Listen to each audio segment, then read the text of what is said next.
What was it like growing up with Dr. Ruthless?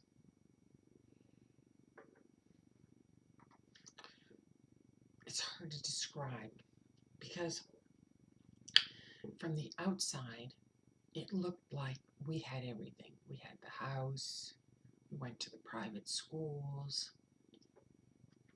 From the outside, it looked like we were these perfect children from this perfect family, even though the one thing that was defective is my sister had a dislocated hip, which they went to all kinds of means to correct, and I think rightly so. Unfortunately, they didn't know back then that all you needed to do was double diaper. But the one thing,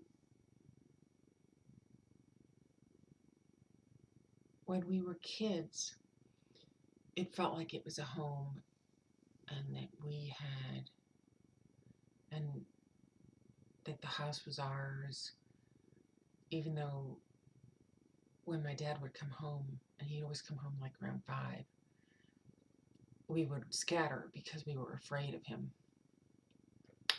Um, it wasn't until the divorce that nothing became ours. At that point, um, it was, we moved into his house and nothing was ours. We didn't have a key to the house. Um, we weren't really allowed in the living room.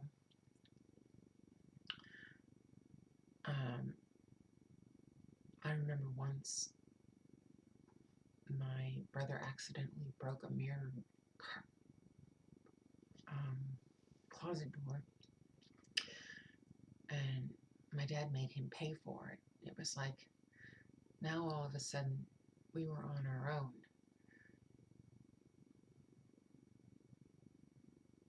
We, as children, we traveled extensively because my parents owned a travel agency, and that's what my dad liked to do. That was his hobby, was traveling.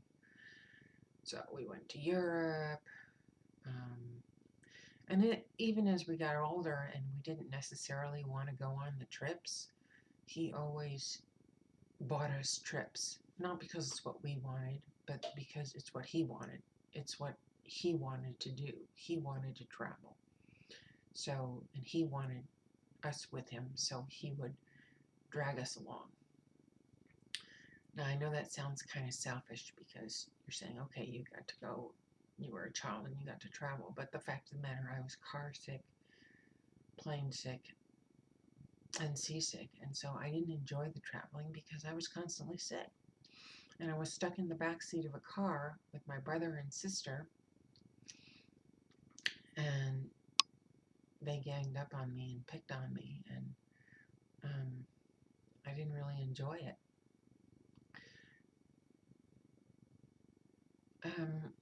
I can give you some examples of things that happened to me later in life.